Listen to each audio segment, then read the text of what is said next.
Can you keep that metronome going the whole episode? Oh, the whole time. Yeah, I was vibing to it. I think we should talk to a beat. It will make our podcast better. Complete. Then Come on, we we're will gonna get rhyme. more patrons. Yeah. I'm only in it for the money.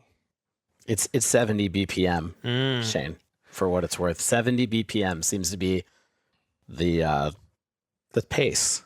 The pace. And now that you know the BPM, it's a lot easier to do remixes and like splice it with Akon songs. Yeah, you can get 70 BPM or you can go 140 if you want to kick us into double time.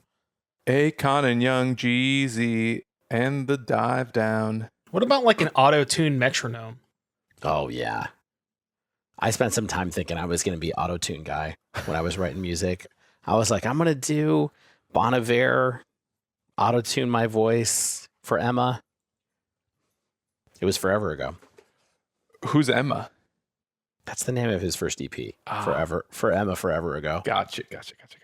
Yeah, I never listened to Bon Iver outside of She and Him. Or that's M. Ward. That is a different person. Yeah, in fact. I guess I haven't listened to Bon Iver at all. Oh, man. There's some good moments. Some real good moments. Well, everyone pause the podcast, go listen to some Bon Iver, and when you come back, that's going to be the tone of the show. Yeah.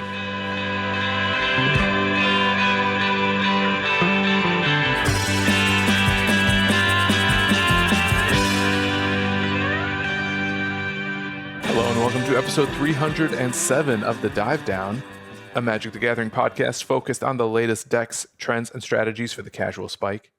My name is Stanislav here in Chicago, and with me on the line from somewhere in Massachusetts, my favorite colonist, Devin O'Donnell, aka Doomwake. Why do I have that title now? The colony of Massachusetts. Oh, okay. Massachusetts is actually a commonwealth and not a state, for what it's worth. My friend, who said the word state? I'm just saying it's not a colony. I didn't hear him say state, so I'm not offended. How you doing, Devin? How's your week? Have good. you played any Magic in the last week? I played an RCQ on Friday night, which I left it. I got back home at like 3:30 in the morning. It was great. Oh, because were you making sandwiches for the players? No, I participated in the event, and I won another RCQ. Devin, calm down. Relax. Okay, well bro. now I'm legally not allowed to play in more. So Oh, that's it. You've caught up. yeah, well I got my 2 invites because now with the SCG system they let you get 2 invites. So that's my 2. It's not just SCG, that's inflation these days. Back in my day, you can only play in one RCQ and you were happy with it. Now you can get 2 invites? Jeez. I played 8 RCQs total this season, and I made the finals of 4 of them. I mean, It's not a bad track record. It's pretty the good. numbers don't lie. It's pretty good. You can be an arena streamer with those types of numbers. Well, I am now. Wow. Are you streaming a lot of Arena lately? Yeah, I actually I sent them an email to see if I could get into the early access event, which is, I think, this Wednesday, but they haven't got back to me. Listen. If you're someone from Wizards of the Coast listening here right now, put Devin in your early access event. Come on. Listen. What are we doing, people? Listen, if I can have an invite to the early access, which I do, surely Devin has earned it. Yeah, exactly. Because Stan just made some friends on the internet, and that's how he got it. Yeah, that's how I made my riches as well. Speaking of riches, my wealthiest friend, Dave Harbarger, is also here. Quite an assertion there. Yeah. Curious. Thanks for lending me all that money. Mm-hmm. I've lent you a lot of money. You've lent in my me a days. lot of money. That's true. Stan, we went and saw Space Blood. Yeah, we did. And Should we tell Devin about Space Blood for a minute? And you know what? I paid for the tickets. Are we allowed? Are we allowed to talk about the occurrences of the show on this channel? I don't think so. Not all of them, but there are more we didn't share. Yeah. Which is so Space Blood is a bass player and a drummer, and it was great fun. And I hope if they're listening, they know that we mean this with love, and they're not listening. But the bass player, who is the singer, didn't sing. Sorry, he doesn't sing. Yeah. They play music, but he talks in between songs through a voice modulator the entire time to sound a little bit like a Darth Vader kind of thing. Well, he's right. He's an alien. Right. He's an alien. And as is Darth Vader, I suppose. Right. He had 3 faces, Devin. He had a mask on with a face and then a face and a face on the sides. So it looked like there were 3 faces on his head. Never know which one's talking. True. Mm-hmm. And the drummer had a plastic mask over his whole face. That sort of gave him this like permanent smile. It was kind of a permanent smile. It looked a little bit like, it reminded me a little bit of the affect from the Been Caught Stealing video when they have the pantyhose over their face. Mm-hmm. That kind of thing. Mm-hmm. And I had a ton of fun at the show. I haven't seen Spacebud Plays like, God, in at least 6 or 7 years, at least. Wow. And it really brought me back. It made me feel like I was a 20-something again. I had so much fun. I was vibing hard. And every once in a while, I would just lean over to Dave. I'd be like, man, that drummer's so good. And Dave would be like, yeah, so is the bassist. Yeah. Dave was like, the arrangements. How is he doing these arrangements? Yeah. One of the best bass players I've ever seen live. Anyway, listen to Space Blood. They're good. But Stan, what is on this week's show? This week, we have to pause our ongoing experiments with moderns on bands. If you've been listening for the last few weeks, you know we're due to talk about Green Sun Zenith, but we can't do that this week. We don't have time because we got to talk about vacation planning, aka preparation for Portland, Oregon, aka Regional Championship SCG Con Season 8, round part 1. Sure. Round 28, Section 5. I'd like to talk about how we on the Dive Down are preparing for the RC.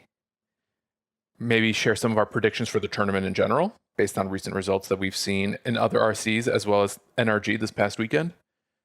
And maybe, if time allows, we have the full Aether Drift spoiler up, so maybe we can just share a few cards that we've liked from Aether Drift as our spoiler up for Aether Drift. I don't think we're going to do a full-blown spoiler up for this set. I think we might more do a react. Like, let's see what happens. Let's see if some cards pop up, and we can talk about them later. I like that idea. But before all that, we have to housekeep, because we do have 2 new patrons to join the Dive Down Nation. We have Luciano L. and DJ Cthulhu. DJ Cthulhu. Yeah, I love it. Okay. Otherworldly stuff coming from DJ Cthulhu. Yeah, Eldritch Horror.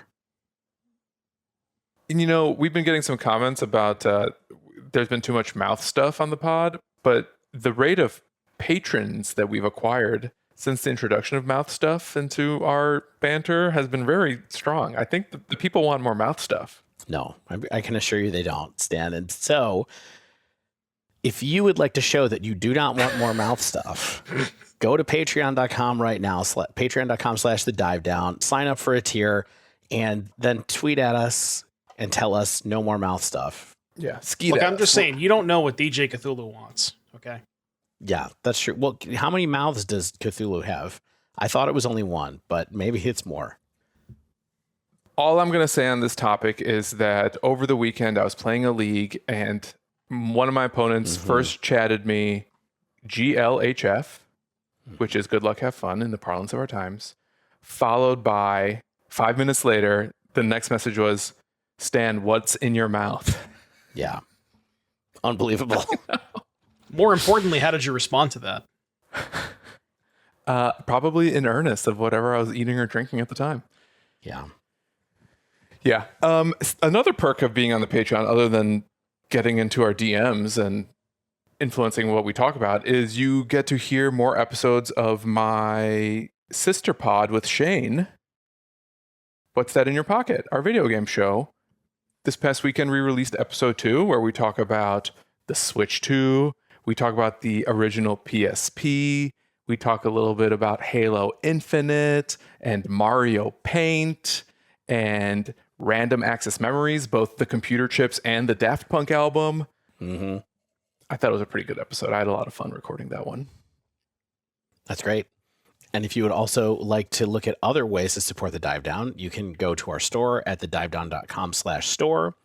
You can go check out Heavy Play for some of the best gear in the game at heavyplay.com. The Dive Down 2024 code will get you 10% off your first order and get us a little kickback. And Mana Traders, if you want to get a little bit of a rebate after using their rental service, you can use code THEDIVEDOWN to get 25% cash back after 3 months of service. We're going to be talking about the Nerd Rage series today. So we do have a discount code from NRG that you can use as well to buy singles from the NRG website. Promo code DIVE8 gets you 8% off your order there. And also breaking news, we got another patron. Oh, lovely. A returning patron, Purple Platt. Oh, Purple Platt. Welcome back, Platt. Purple Platt wants to know what's in your mouth. Right now I'm drinking an Arizona green tea with ginseng and honey. Classic. The classic Arizona. The classic. All right, let's get into it. It's Portland. We're heading to Portland. We're keeping it weird. Yeah, they do keep it weird there. I've been told not to go to Voodoo Donuts. Write in if you have problems with that. I've been to Voodoo Donuts in Austin before. Yeah. Yeah, it's fine. It's just a donut shop where they put cereal on donuts. It's not like a huge deal. What kind of cereal? Like Raisin Bran?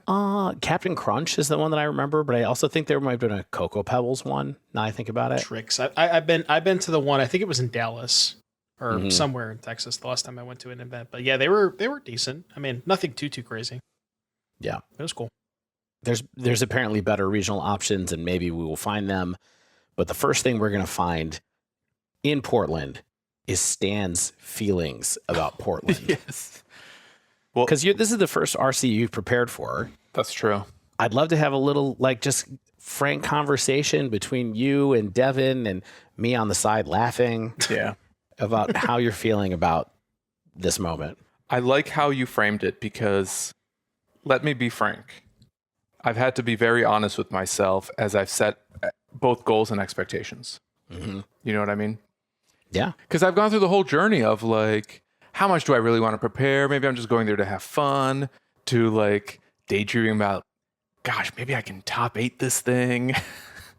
But here's the realization I came to in the last week as I've, again, really mentally and emotionally prepared myself for this thing while practicing a ton. And it almost feels like I'm cramming for an exam. But the realization I came to is that this is my first RC.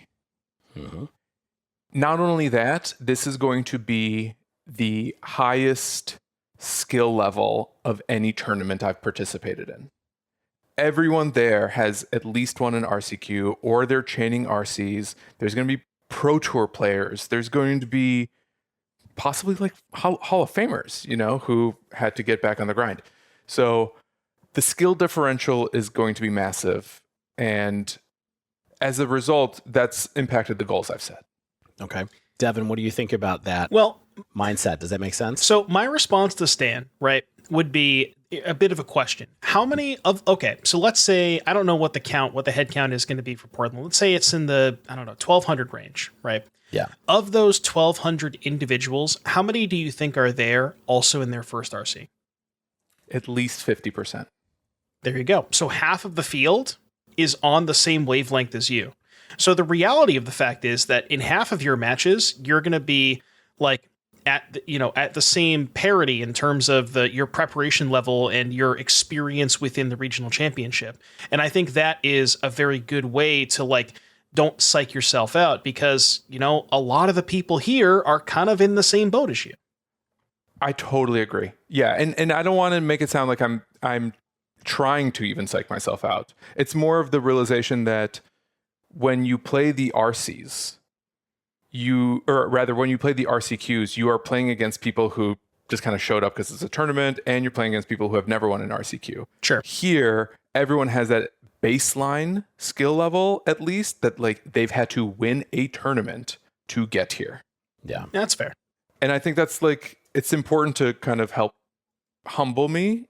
But also, when I say it's impacted the goals and expectations I set for myself, I have 2 goals. One is I just kind of want to prove to myself that I'm not the worst player in the room. And the way I think you do that is by doing better than 0-4 drop. As long as in the first few rounds, there's a glimmer of day 2 because I'm not just crashing out.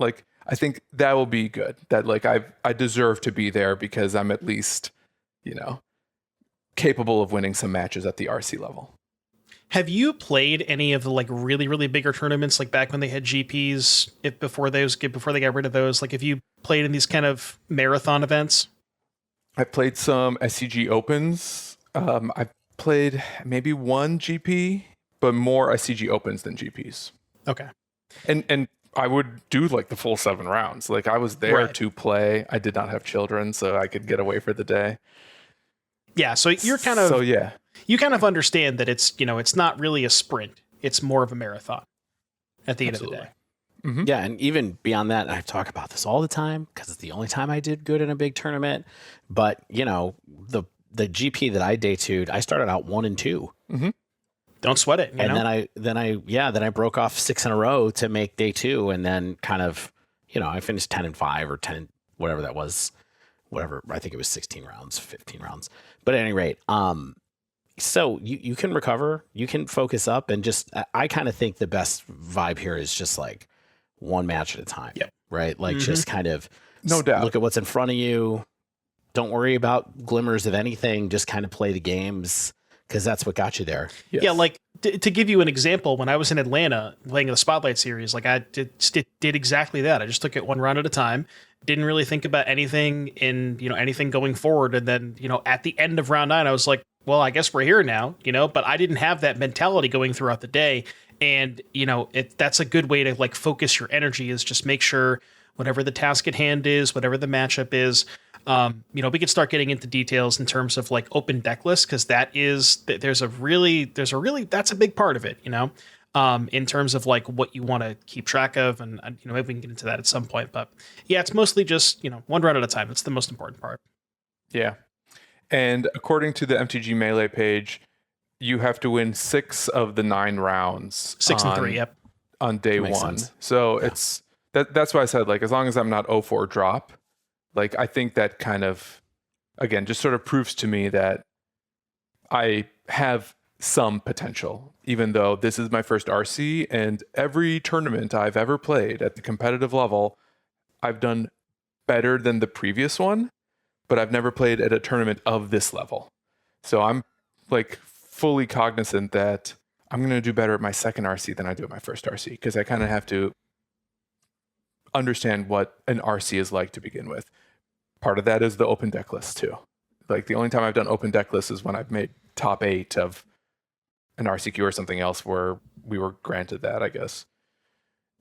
Yeah, that is certainly a big part of it. The best tip that I can give you, so when you get to look Bring at water. Yeah, well, Bring granola bars. yeah, make sure, stay hydrated, keep the brain flowing. But when you're looking at the deck list, you get to look at the deck list in between each game. So what I like to do is I don't pay any attention to the sideboard in the first game. When you're looking at the deck list and you sit down, do not pretend there's no sideboard there, because that stuff does not matter yet. That you don't care about that, at least right now. And spoiler alert, you're probably gonna play Boros. So what I like to look at is like the cards in my opponent's deck. What quantity of the cards that I specifically care about, whether it be a sweeper, whether it be interactive spells, what type of interactive spells, because like creatures and stuff, sure, that sometimes that matters, but for the most part, like when you're playing a deck like that, you care about what kind of removal they have and in what quantity they have. So like focus on, because you have a limited time, in between, focus on trying to memorize how much of each of that stuff they have. And, basically the TLDR is focus on what's important and, each individual game. Yeah. Yeah, I love that. But I'm really pumped. Like, let me not mince words. On the excitement level, I'm at a 10. I can't wait to play this thing. Should be. Yeah, I mean, you were saying to me around Saturday night, you were like, I'm so excited for the trip. And I was like, a little more subdued because I'm like thinking about some other stuff. But I was like, yeah, it's going to be great. And you're like, no, we're going to have a great time. And I'm like, okay, we're going to have a great time. We're going to have a great time, Stan. We will. What were you thinking about at the Space Blood show that you couldn't commiserate over this trip? I thought we were having a nice time. We're having a great time. I just, life's complicated. Oh, no. Yeah. You were just missing that poker game. I did win $5 in that poker game after you dropped me off there at 1 o'clock in the morning. Hell yeah. Whatever it was. So, and then they shut it down. Yeah. Well, we can't let Dave win for too long.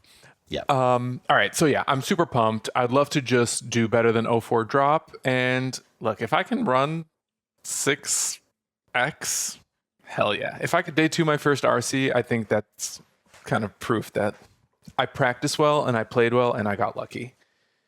But we'll see what happens. You take it a game at a time. I'm just going to be really happy to be there. That's awesome. Can we talk a little bit about your testing process? Should we talk? Sure. Like, everybody knows you're playing Boros. Yeah. Let's talk about what you're thinking with it, because I know Devin was intrigued when you said you had some spicy conclusions. Sure. What's on your mind right now? I think it's going to be a very hard tournament for the Boros players. Interesting. Okay. I think it's going to be a mix of mirror matches and uphill battles for Boros. Okay. Is my expectation. But I still think Boros is really good, and I think it's a perfectly fine deck to play in this event, even if everyone is like either capable of beating you or has a really good plan to beat you. It's just like you said, it's a super safe choice, right? You can't really go wrong. And even in the matchups where you're unfavored, you still have those like Guide of Souls, Ajani, Ocelot Pride draws that, doesn't matter what they have. Sometimes those draws just beat them anyways. Totally. Yeah.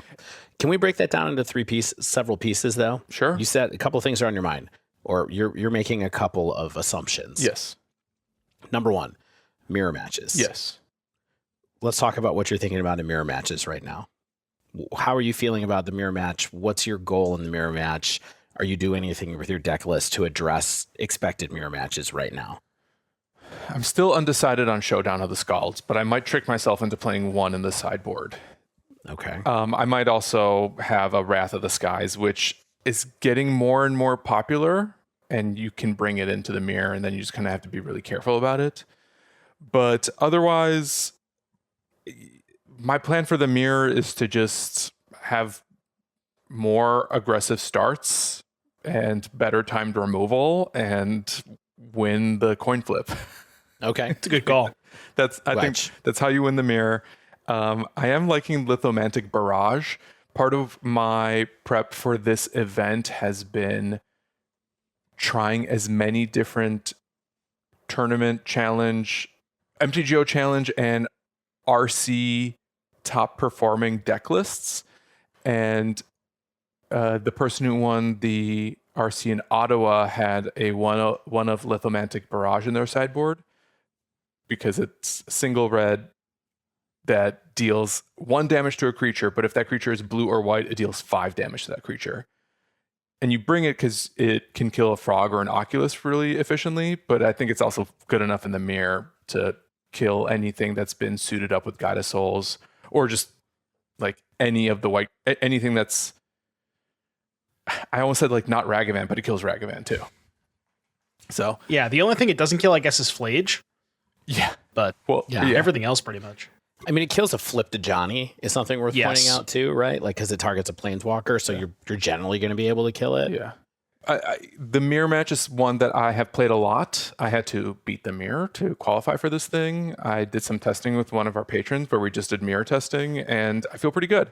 And in my testing, like I have found routinely that Showdown of the Scalds is not necessary, but I just keep hearing really strong cases for it. And to quote constructed criticism, I don't know if it was Mason Abe or someone else, but they were just, I think it was Mason who said, if the most important cards in the mirror are a Johnny Bombardment, Guide, Pride, Scalds is really good at finding those cards. Mm-hmm. And I like that argument, but I'm also I'm for sure playing Seasoned Pyromancers. I'm also for sure playing at least one Ranger Captain of Eos. And Spyro's Ranger Captain, or a grindy Fable of the Mirror Breaker also find those cards. So part of me just kind of wants to reserve that sideboard slot for something else. Yeah, it's tough. Like the thing about Showdown of the Scalds is I think you don't really want it in any other matchup except the mirror match, and dedicating, a sideboard slot when you like here's the thing about Modern right now is the format, like you could probably narrow it down to about 4 or 5 decks that you really expect to face. The problem is you need very specific cards to be able to attack each one of those decks individually. So what a card you brought up earlier was, I wanted to make a point of this, was Wrath of the Skies. And one thing that I want to maybe hammer home in open deck lists, it's very important to play high impact one-ofs. because when you're in open deck lists, let's say you have one Wrath of the Skies in your sideboard, and your opponent sees the one Wrath in your sideboard, it's like they kind of have to keep that in the back of their mind, but they don't necessarily want to play around it because you don't have a bunch of copies. So if you can find a way to for example, let's say you were deciding between this is maybe a bad example, but you're I don't know, some kind of Jeskai control deck, and you're thinking about 3 Wrath versus splitting that up and maybe playing some different kinds of Wraths that are still good in those individual matchups. Having those high impact one-ofs makes your opponent kind of they have to respect it, but at the same time, it's tough for them because it's only a one-of. So stuff like that. That's really interesting. It is interesting. It reminds me a little bit of the old thing about Grixis Shadow, where it was we have to run a Temur Battle Rage to keep people honest, but we don't actually care if we draw it. We mostly just want people to know that we have one. Yeah. You mill it over, Right. You're oh yeah, fine. You have to play I have the thing, but I'm not trading that much deck space for it. And I've been thinking about high impact cards a lot. Not in those terms, but I'm glad that you took it there, because that's part of my reservations over Scalds, is that it can be high impact in 1 or 2 matchups, but it's sort of only played for those 1 or 2 matchups. And in some cases, it has a fail state where you play Showdown and it flips 4 lands. And then you've spent your turn 4 kind of doing nothing. Maybe your follow-up draws are better, but you maybe you would have preferred to spend that mana elsewhere. Yeah, I think that's a tough thing with that kind of. I mean, you're not that likely to draw 4 lands, and Sure. You're gonna die if you've got 4 lands on the top of the deck. So whether you spent the 4 mana to draw them all at once, or they're just sitting there and you draw them over a series of turns, maybe you missed out on playing, a second 3-drop or something on that turn 4 that you did. But I don't know. It feels like a little bit of results-oriented thinking to be worried about those moments where you draw 4 bad cards. Yeah, another tough thing about Showdown specifically is it is a 4-drop, and you are a 22-land deck that doesn't have a ton of card filtering, so if you don't have a Fable or a Pyromancer on 3, there's a good chance you might just not have 4 lands. Stan looks like he's got 23 lands in his deck. Well, if he's you got 23, you have an extra arena then? I do, yeah. Okay, I like that. Yeah, I like it too. The reason I like it is because you have to minimize your one land openers, because with Boros, even though it can mulligan fine, because you can mulligan to a absolutely cracked Guide Pride, a Johnny Bombardment opener and do the thing, it really stinks when you have 4 or 5 1-drops in 1 land. But that still actually feels like you can't keep that, because I think your deck has to be able to curve and scale up and double spell, I think, to apply a lot of pressure in the format. So I don't like the games where I have a 1-lander and 1-drops where I'm just playing 1 land per turn saying go and having them answered or entering a parity state that way. I'd rather ship that back, or in this case, play 23 lands to reduce the number of times that happens, because you always want to be able to set up hands where you can either curve out into your 2 and 3 drops, or be able to multi-spell to pressure people's interactions in different situations. Yeah, and I mean, not only that too, but you have the best late game in the format with Flage. So it's you just want to hit all your land drops anyways. That's true too. Yeah. All right, so the mirror. So lots of interesting thinking going on there. Should we talk a little bit about some of the, metagame changes that are on your mind when you're thinking about the uphill battles that you were talking about 10 minutes ago? Yeah. So I think we're maybe entering a little bit of prediction territory here. Yeah. I mean, prediction's totally fine. I think that what we're seeing is, if we can look at energy with any kind of indication for what the metagame could be at the RC, and we can do some over-unders later or whatever, we think that's fun. But I was surprised when I opened this spreadsheet that you shared from Energy's meta that the number 1 deck at Energy this weekend was Breach, with 18% of the meta. Now, this is a very NRG-friendly deck. Breach was always overrepresented at Nerd Rage tournaments. But it's very expensive. So, having this many people with 4 Mox Opals, that's saying something in itself too, though. That's true, yes. But I also think if you were paying attention to the results over the last few weeks, especially Prague, where Boros Energy was 25% of the field with a 50% win rate. Yeah. I think you were making a mistake by not considering a pivot. And I say that even though I'm bringing Boros, but that's because I know like Boros is the only deck that I can possibly do well with. Like I'm not going to trick myself into bringing a new deck. But if you're capable of pivoting, I think it makes sense to do that because there's other decks that have demonstrated a lot of power across a lot of matchups, whether that be Teamer, whether that be Eldrazi, you name it. Can I just say really quickly too, the other decks in this top, Breach was number 1 with 18% of the field, which is 40 people in this case, just for scale. Yeah. Boros Energy was second with 14% of the field. Eldrazi was third, 10.5% of the field. Then Orzhov Blink with 7% of the field. Those were the top 4 decks at Energy. Yeah. Orzhov Blink entering in fourth place. It was in 6th in Prague, I think. It was definitely with a big up arrow next to it. But it is a slightly different metagame because what's missing from here is Murktide. I guess mostly Murktide and mostly Murktide is the one that's missing from this top list with Amulet Titan coming in at 5th. Yeah, I mean, Murktide is the 6th most popular deck, but I think it was Prague where it was the 2nd most popular. And I think that's kind of the big shift too. It's like, it's not just that Boros has to go down, the Murktide numbers have to go down. Yeah, it was 11% of Prague and it's 5% here. Okay. Totally different fields. Like you said, this is an open tournament, yada, yada, yada. But I think the Murktide players saw the win rates from Prague and they was just like, nah, I'm good with that.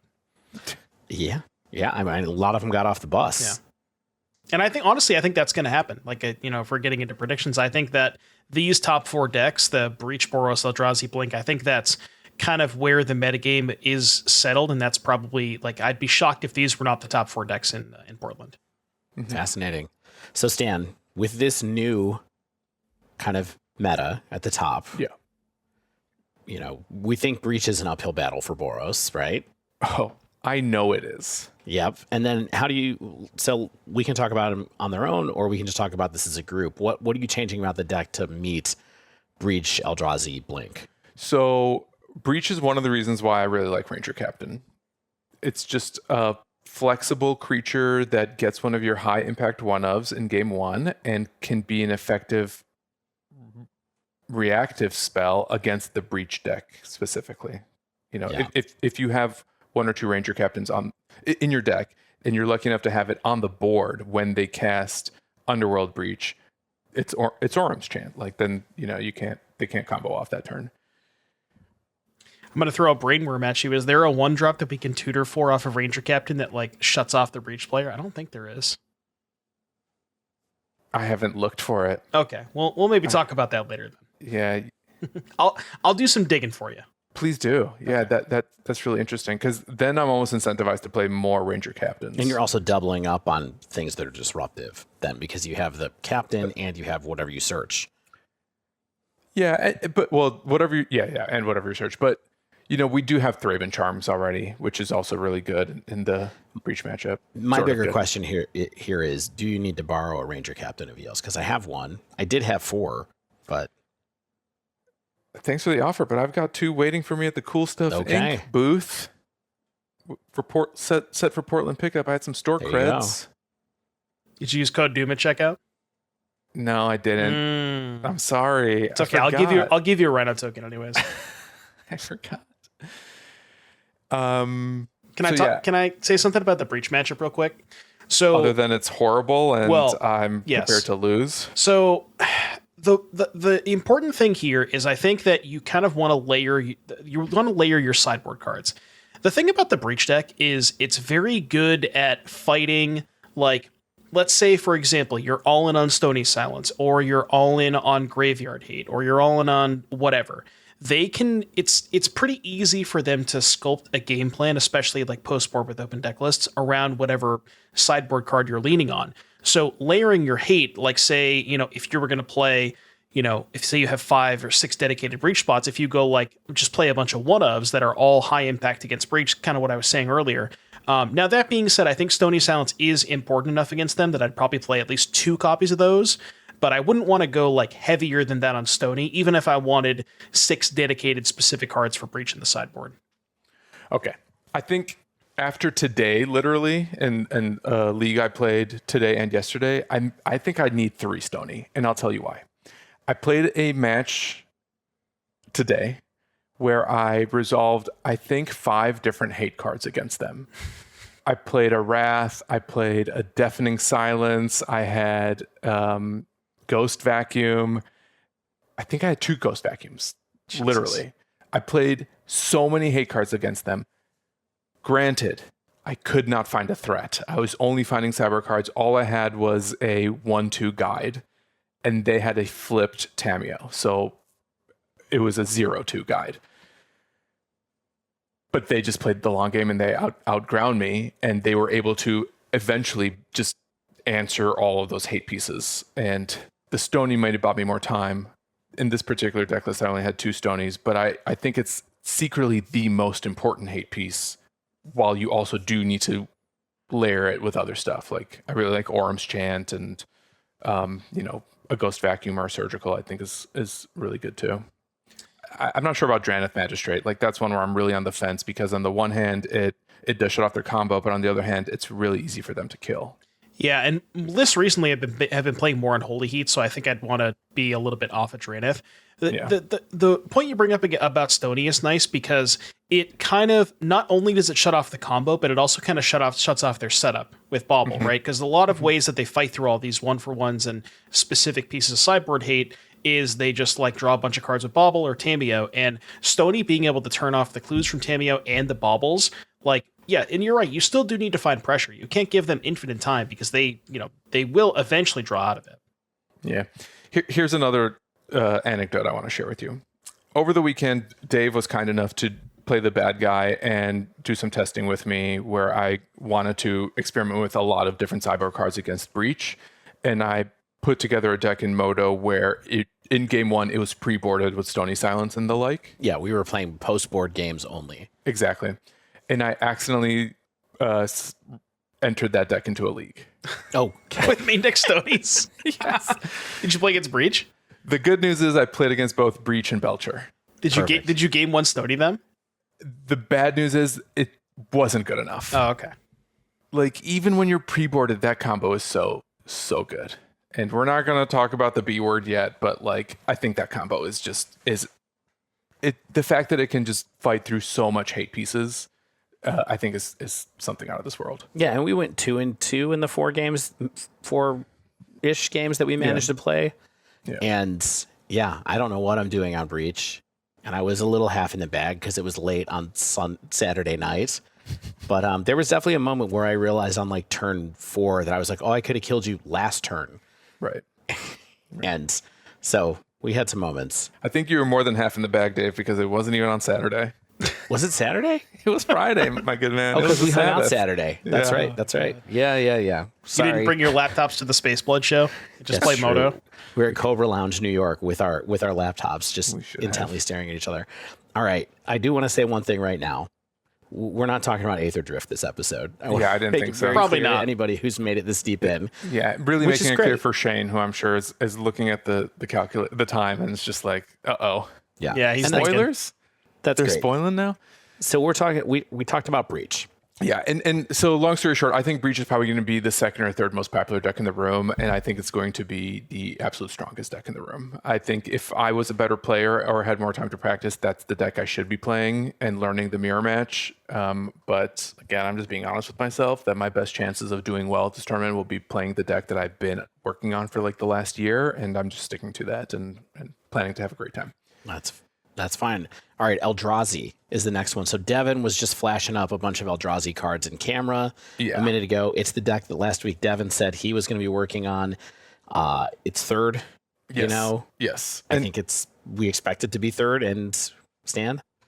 And Stan is currently weighing Cleansing Wildfires versus Molten... What's the Molten Rain? Molten Rain is the card that you asked me to pull for my collection. So I have 4 of each right here for you. Yes. I think Charma sucks. I don't disagree with you. Especially there's the red-green Eldrazi version now has an extra basic land too. And if they know you have Charmaws, they're going to slow roll their soul lands.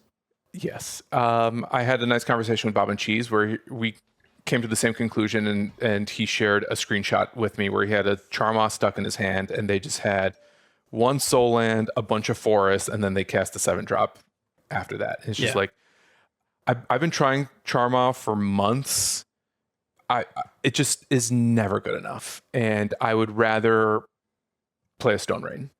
And I'm basically just trying to figure out whether or not hitting a Utopia sprawled forest with a cleansing wildfire is still good enough.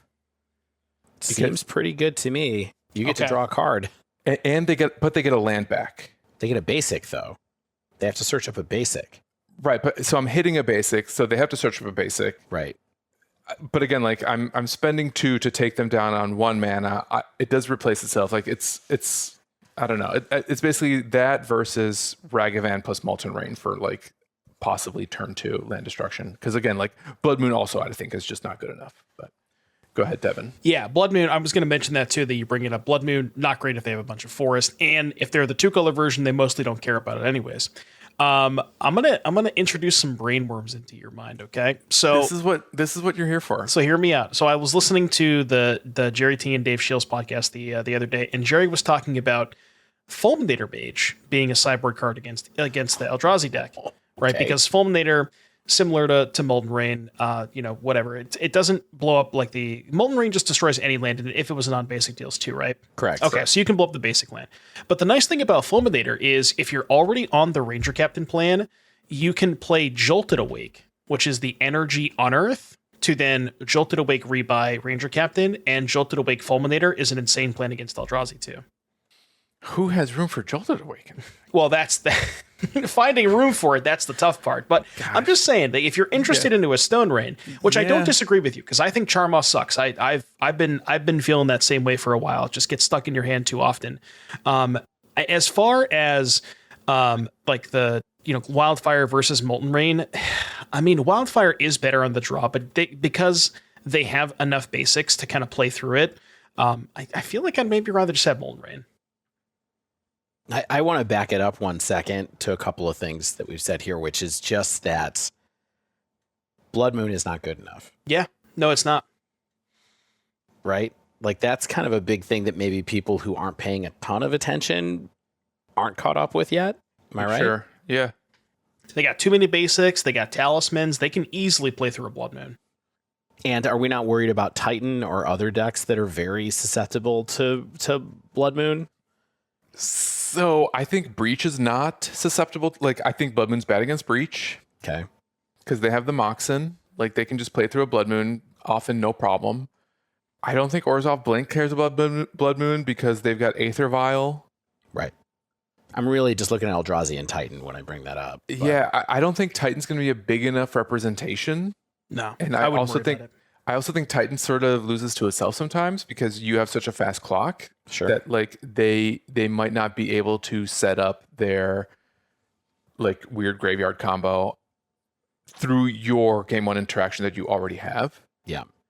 And I don't think Dom Harvey's going to be in the room. No, he will not be in the room.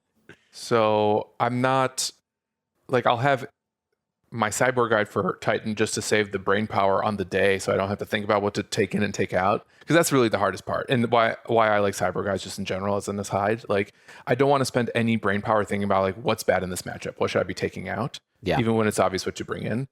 So like I'll respect Titan because there will be at least one Titan player, but yeah, I don't even think Blood Moon is necessarily like the answer against Titan all the time, because I don't know. They can probably do something. Like, I don't know what that something is. They can probably still do something. I mean, they can Green Sun Zenith into an answer is what the truth is these days. Yeah, and they play Bosages. Like they play Bosages, so. Yeah, I mean, you can also just shore up the Titan match with some of your other sideboard cards, right? Like Wear Tear is still good against them. Mm-hmm. I would even consider bringing in Wrath of the Skies to kill multiple amulets. Yeah. Like, even Meltdown if you have that. Like there's enough good cards against Amulet that you don't have to have that specific Haymaker, that you can have some other cards that are good elsewhere. Yep. So Eldrazi is maybe making you consider playing 4 Stone Rains in your sideboard. 4 of them? 4-pack? Molten Rain, Dave? Well, but not well. I'm referring to that in the generic cleansing wildfire and or molten rain. Yeah, I mean 3 or 4, and the reason is because it's a really tough matchup, and having multiple hate pieces is really important. They play 3 Kozilek's Return main. I think they go up to the 4th post board. That card is so backbreaking. This doesn't really help you with that card though, right? I guess it helps you with the backside of it. It's not that I'm trying to stop that card in particular. It's that like if they're going to wrath my board, I need to make sure that like I have time to still develop, redevelop, and redeploy. And my estimation is that the Stone Rain like slows them down while I simultaneously redevelop, and that's part of why I also kind of like Cleansing Wildfire, because it's only 2 mana and allows me to possibly double spell into an answer. Yeah. How many surgicals you got in your sideboard? So as of now, just the 1. Okay, boarded in against Eldrazi. I would go up to 2.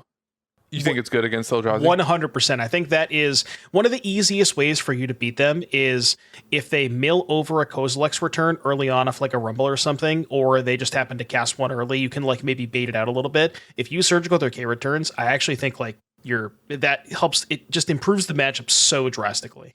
Yeah, and I'm for that reason I've actually been thinking like whether the slot that's been a Dranith Magistrate should either be a second Wear and Tear or a second Surgical, because I think Surgical is actually really good in a lot of matchups, including ones where you might not expect it, such as Eldrazi. Yeah. Like obviously it's fantastic in the mirror. You can play it against Breach. You can play it against Eldrazi. Yeah, I'm looking at a list right now that I don't know if this is a Bob and Cheese alt account, but there are 4 Molten Rains in the sideboard. So I was going to throw one last point here. How many basics do Eldrazi decks have? It looks like 4. The red-green ones have 4. I think Teamer has 3. That does make me think that you don't want to let them search for what it's worth. Yeah, I kind of hate Wildfire. But I haven't played the matches, but it does make me lean a little more towards something that just kills something. I know. It's just I understand the reasoning, and that's probably the correct answer. I need to do a little bit more focus testing on this against this deck. So maybe Devin, that's something you and I could do. Is you can play some Eldrazi against me. I mean, Devin's getting ready for potentially playing in Charlotte anyway. So I mean, I feel like at this point, maybe a little bit of a side note, I am probably like 80% to play Eldrazi at this point. Hell yeah, dude! I think that's messed up. Okay, Orzhov. Any specific things you want to talk about the Orzhov matchup against Energy? Because we haven't talked about it much. It's sort of the new deck on the block, although it's been gaining hype for the last 2 or 3 weeks. Yeah, I think I just kill him. Yeah, that's what I was I don't think that assuming matchup is bad at all. I mean, it's a Turbo Solitude deck, essentially, right? Where you're just going to Solitude and stuff over and over again. So well-placed removal helps disrupt that, hopefully, and then you kind of go to the races. Yeah. Yeah, most important thing about that matchup is just don't overexpose. Like exactly what Dave said. Just like if you have to take a turn off to hold up, like don't, maybe you go like 1-drop into 2-drop, or like maybe you even delay the 2-drop for a turn just to like hold up that Galvanic Blast so you don't get blown up by the Ephemerate.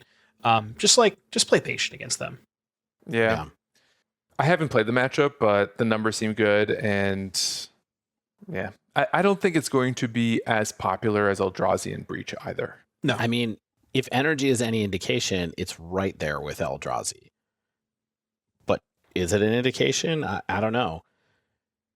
Stan, Devin, any final thoughts before we maybe play a tiny prediction game that we've already given some spoilers to? Blink is a scam. Blink is a scam. I don't like this deck, but you really think so? Yeah, I don't think a lot of people. I mean, people will play it because it did have a good weekend in Canada, Ottawa specifically. But I don't know. I just don't really think that. I don't know. This deck just doesn't have enough closing speed. It feels like I don't think it lines up that well against Boros. You have to play like really specific hate cards against Breach. I don't know. I don't believe in the black-white deck. I mean, all I can say is it crushed me when I was trying to Splinter Twin people. Well, that's, there's a different reason why you lost, I understand. Ouch, Dave. You going to take that? No, Splinter Twin is going to take it. It's totally acceptable. Yeah. Thanks for talking through that with me. The last thing I'll say, just to bring it back to Teamer, Here's the radical conclusion I came with the Boros versus Teamer matchup. And Devin, I'm just curious to hear if this is a brainworm or if you balk. I'm taking out 3 or 4 Phlages because I think that matchup is not about grinding them out with a Phlage plan or trying to like play a 3-mana Lightning Helix against something. I think that matchup is about you play your turn 1 Guide, Pride, or Ragavan, and then turn 2 you want to play some interaction, and then for the rest of the game you want to play other like 1 or 2 drops while holding interaction. And I think exposing yourself by tapping out for Phlage, like in any situation other than them being like completely hellbent with no board developed because you managed to answer everything, I think like that matchup is not about Phlage at all. And I'm trying to think about more situations where like I'm not actually trying to grind and where Phlage may be the best card in a lot of matchups, trying to recognize the spots where like it's actually kind of a sacred cow that is worth cutting because I want to go fast and not think about my long game. Love it. Yeah. No, I think Phlage sucks in that matchup because I was going to suggest maybe even cutting all 4 now that you mention it. They have Kozilek's Command, so even if you set it up in the graveyard, they can blow you out that way. Even if you put it into play, they just exile with Devour. They can exile with Kozilek's Command if you put it into play. So they just have like a number of ways to exile it, and just like, yeah, you shouldn't be relying on that, I think. Sweet. All right, I'm ready, y'all. I was going to say, before we get out of here, any last matchups that you're particularly interested or worried about when you're thinking about piloting Boros at this event from the rest of the decks? No, other than the fact that, like, honestly, the matchup I feel most prepared for is the Mirror. Mm-hmm. Other than the fact that, like, I've played against Breach a lot, and I'm kind of just, like, prepared to pray. It's the most important thing. You know what I mean? But other than that, like, I feel like this is one where I've just kind of had to get really comfortable with the Mirror. I've never said this before. I like this Mirror match. I find it really interesting. And I think knowing your role is really important in it. And saying this now, I'm probably jinxing myself to lose to the Mirror, but it's 50-50, obviously. But beyond that, like, I think this is going to be a pretty open field. I'm hoping to run into Dimir. I'm hoping, like, I get paired up with the people who inevitably bring Dimir, even though they shouldn't. Right. And They definitely shouldn't. Well, let's get into it. So I had a set of predictions or prompts, and you guys feel free to throw some in. Yeah. But let's start with the big one. So we all think, I think we all think Energy is going to be the most played deck, but after looking at Energy, I'm not so sure. Yeah. So just to run through some numbers very quickly from the Nerd Rage Modern 10K on Saturday. I did read these earlier, but let's hit them again as we go into this metagame stuff. Yeah, so Breach was the most popular. All versions of Breach combined. Teamer and 4-color was the most popular. Yeah. Boros Energy was the second most popular, followed by Eldrazi, then Blink, then Titan, then Dimir. These are the only decks that had more than 10 copies in a field of 219 players. Yes. Should I talk about, like, how well they performed? Do you have performance data here? I cannot tell. I made it. Okay, let's hear your performance data and how it worked. So I cribbed it from Constructed Criticism again. They introduced this really interesting model that I think based on the Frank Karsten model, where they applied points based on placement. Okay. So if a deck reached top 8, it would get 3 points. If it went 9 through 16, it would get 2 points. And if it went 17 through 32, it would get 1 point. Everyone below top 32 would get 0 points. And I broke that down to see total points per deck compared to a deck's representation in the field. Okay. Okay. That representation in the field, that number is called RPI, short for Relative Performance Index. Is this something you made up now? That phrase is via ChatGPT. Who helped me understand the statistical formula I needed to set up in order to understand a deck's points versus its share of the field. Okay. And the way to understand RPI and how that indicates whether a deck is good or bad is anything above a 1 RPI score means a deck overperformed its expectations. A 1 RPI means it met its expectations, where it's points are relative to its representation. Anything below a 1 means it's underperformed based on its representation. Okay. So in this case, Demir Murktide had 11 decks, scored 2 points. Right. Really bad result, bad conversion rate. It was under a 1 RPI.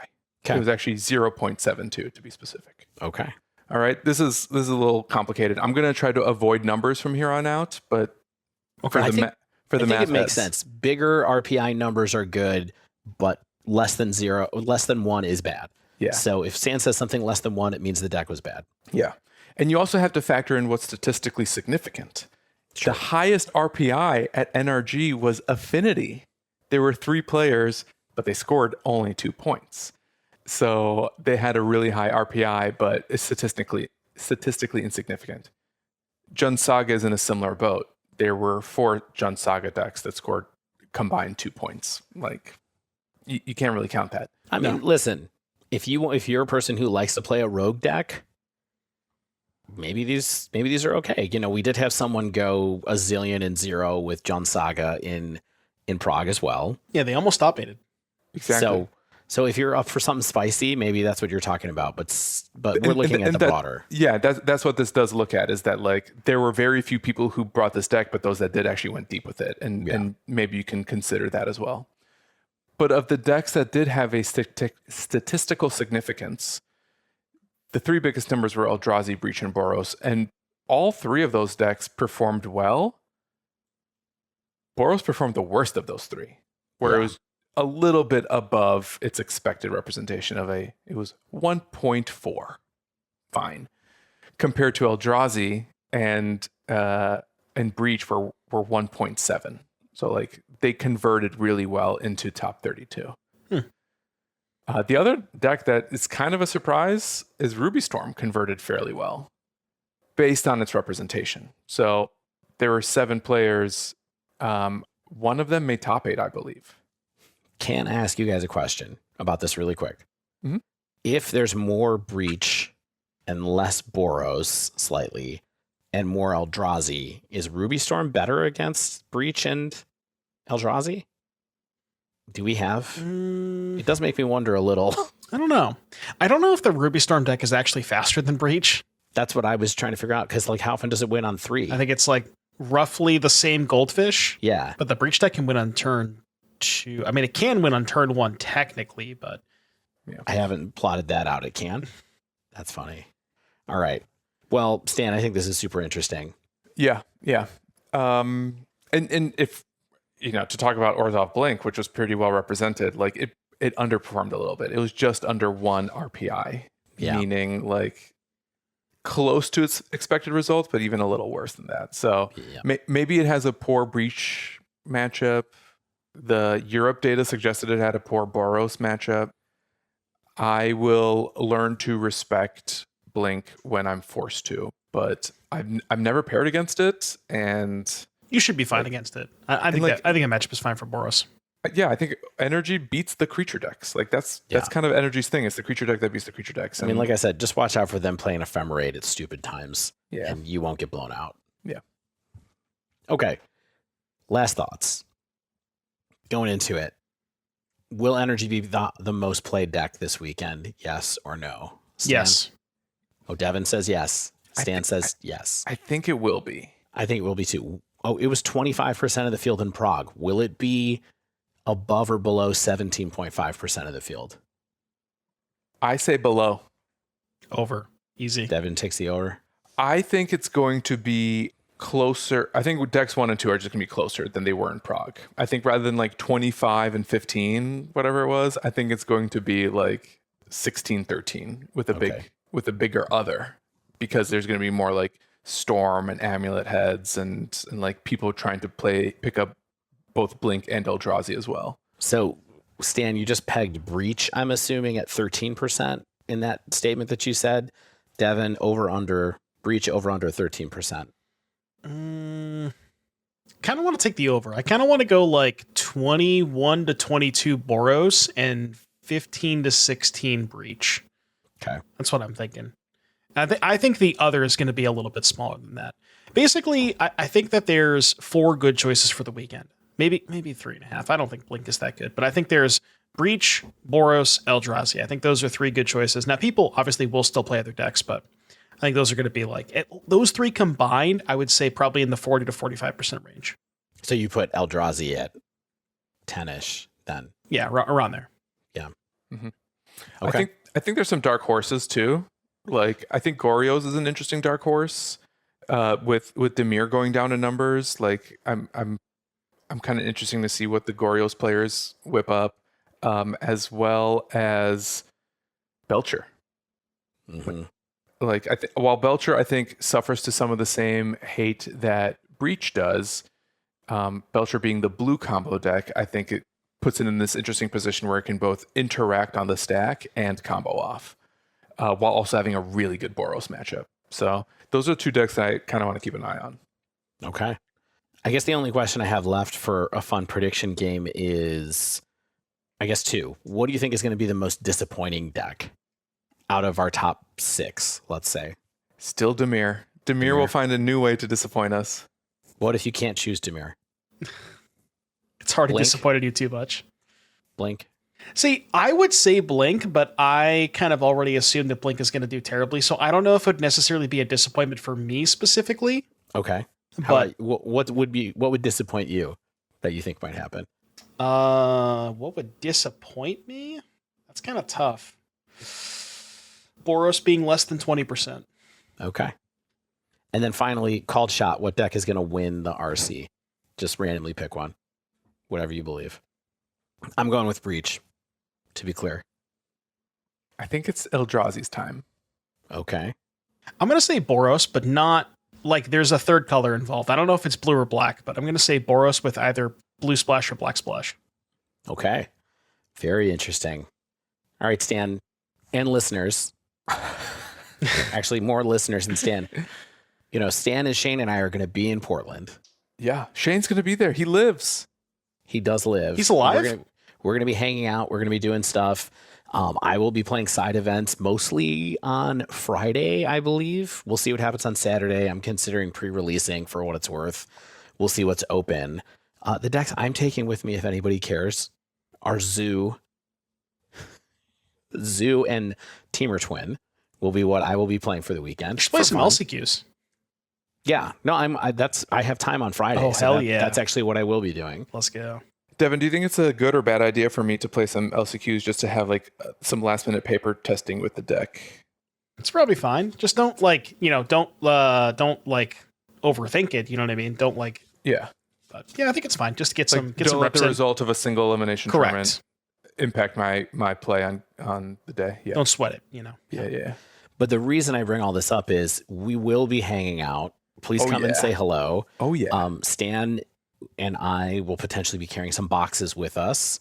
So if Yeah. people come up and say, "Hey, we can give you a box or something like that," or a firm handshake and a nod, a good fatherly nod. Please take our deck boxes. Yeah. Well, tell me about it. I believe I have another 600 in my garage. So There's going to be 1,200 players in this tournament. We should just everyone who makes top 32, we just put it on their table. yeah. Everyone who makes day 2. They love that. Yeah. So, keep an eye out for us. Come and say hi. I'm going to be trying to do a little bit of recording video content. So maybe we can do a little bit of like a diary of the event together. I think we'll be hanging out somewhere on Friday night or Saturday night. I believe Friday is the hang day, our public hang day. Yeah. I mean, we'll be hanging out Saturday night too, but we have a business meeting on Saturday, but yes, with each other, to be clear, but that's fine. That's true. Yeah. Friday night. Hey everyone, Shane here interrupting this episode, dropping in an editor's note. Friday, the plan is to go to Rontom's, RONTOMS, on Friday evening at some point. I'm not doing anything related to Magic on Friday as far as I'm aware. So I will be there at some point around dinner-ish. Rontom's is a half mile from the convention center. It is a nice big space, well regarded for big groups. Looks like they have food and drinks. So come hang out. feel free to Blue Sky message us or shoot us an email or something like that. You can find us if you need to ask a question. But yeah, plan on coming by that evening if you want to hang out. We know we have some Discord folks who are planning on hanging out. So yeah, come join us, have some fun. Come one, come all. Yeah, you'll know where to find us. You know how to find us either on Blue Sky or Discord, honestly, if you're in the Discord. So. Blue Sky, Discord, dive down at gmail.com. I think Shane gets those on his phone.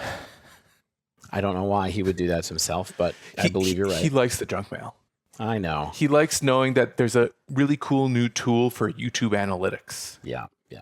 All right. I'm gonna buy some pom poms. I'll be rooting. I'll be cheering, staying on from home. Yeah. Thanks, mate. And again, if you want to talk to me about deck list, you let me know, okay? Yeah, I'm gonna send you my guide, and you can gut check it for me. And that wraps up this week's show. See you in Portland, everyone. Come find us. If this is your first time listening, and you're going to be in Portland, we still want to hear from you. But we also want you to subscribe to our podcast so you get the latest episodes as soon as they come out. If you use Apple Podcasts, please leave us a rating and review. You can also leave comments on Spotify. If you'd like to submit a question, reach out to us. Find us on Blue Sky. We're there under the Dive Down. Email thedivedown@gmail.com. Support the show at patreon.com/thedivedown to gain access to mine and Shane's sister podcast, What's That in Your Pocket, where we talk about handheld video gaming as well. You can also support us by buying stuff from thedivedown.com/store. We have sponsors. Heavy Play gives you 10% off your first online order with promo code TheDiveDown2024. Mana Traders gives you 25% cash back after 3 months of a subscription with promo code TheDiveDown. Our friends at Nerd Rage Gaming give you 8% off your order from NRG with promo code DIVE8. As always, special thanks to the bands Nowhere and Space Blood. We love you, Space Blood. Thanks for letting us use your music for the last 6 years. I forgot to mention this at the show to them, but I'm sure they remember. And until next week, get out there and best of luck at your first or not first regional championship.